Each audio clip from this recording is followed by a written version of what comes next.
নির্বাচনে আমাদের বুদ্ধিজীবীরা পত্র পত্রিকা মিডিয়াতে একটা একটা হাইপ উঠে গিয়েছিল, যেখানে জামাতে ইসলাম ক্ষমতায় চলে যাচ্ছে, তারা সবচেয়ে বেশি ভোট পেয়ে তারা নির্বাচনে জয়লাভ করবে। এমনকি আমাকে পর্যন্ত পরাজিত করে রেখে দিয়েছিল মিডিয়াতে, ঠিক না?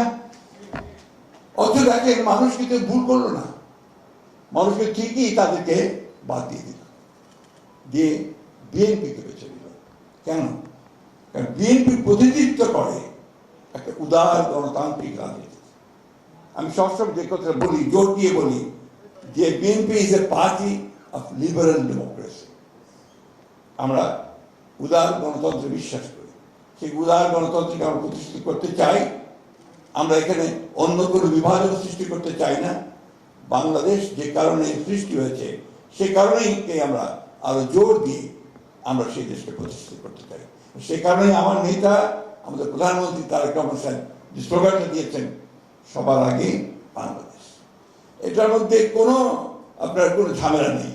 ওই যেমন শহীদ প্রেসিডেন্ট জিয়া রহমান গানটাকে বেছে নিয়েছিলেন যে প্রথম বাংলাদেশ আবার শেষ বাংলাদেশ, ঠিক এটা একই সেইভাবেই সবার আগে বাংলাদেশ। এবং শহীদ প্রেসিডেন্ট জিয়া রহমান যে কথাটা বলেছেন, আমাদের বলুর সাহেব বলেছেন যে এমন সময় তিনি এসেছিলেন এই রাজনীতির সামনে যখন গোটা বাংলাদেশ ধ্বংসপ্রাপ্ত ছিল, একটা ধ্বংসপ্রাপ্ত অর্থনীতি, একটা ধ্বংসপ্রাপ্ত রাষ্ট্র কাঠামো, মানুষের চিন্তা ভাবনা ধ্বংস হয়েছে, রক্ষী বাহিনী বিভিন্নভাবে আপনার এসে সমস্ত রাজনৈতিক দলগুলোকে ধ্বংস করে দিয়েছিল।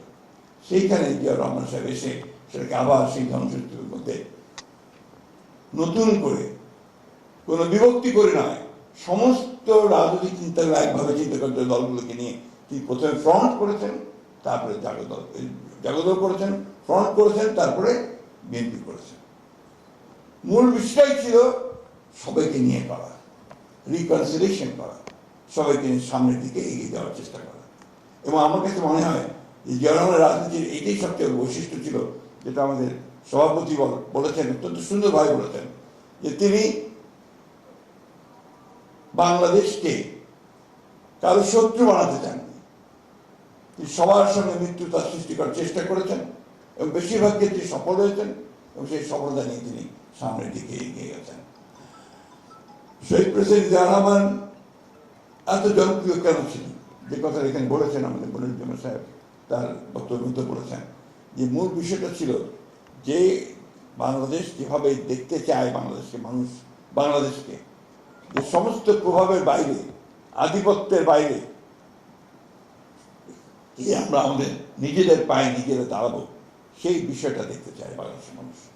আপনি খেয়াল করে দেখবেন, যখন ক্রিকেট খেলা হয় বাংলাদেশের সঙ্গে, যখন আপনার পাকিস্তানের খেলা হয় তখনও তারা বাংলাদেশের পক্ষে চিৎকার করে, আবার যখন আপনার ভারতের বিরুদ্ধে খেলা হয় তখন একইভাবে চিৎকার করে।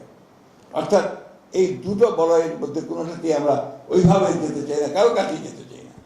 আমরা আমাদের মতো করে আমরা দাঁড়াতে চাই, উঠে দাঁড়াতে চাই, সেটাই আমরা চাই। আমি বক্তব্য দীর্ঘ করবার অবকাশ নেই, কারণ আগেই বলেছি যে এই বিষয়ে আমার একেবারেই আমি আপনার বলতে পারেন একজন অজ্ঞ মানুষ। তবে এইটুকু সত্য কথা যে শহীদ প্রেসিডেন্ট জিয়া রহমান তার অতি অল্প সময়ের মধ্যে যে পথ আমাদের দেখিয়েছেন, সেই পথটা হচ্ছে আমাদের পথ। আমার এখনো মনে আছে শহীদ প্রেসিডেন্ট জিয়া রহমান সাহেবের যখন জানাজা, অভাবিত লক্ষ লক্ষ মানুষ যে কথা বলেছেন যে কেঁদেছে, ডক্টর মুস্তাক বলেছেন তা আমার মা কেঁদেছেন, উনিও কেঁদেছেন, আমরা সবাই কেঁদেছি।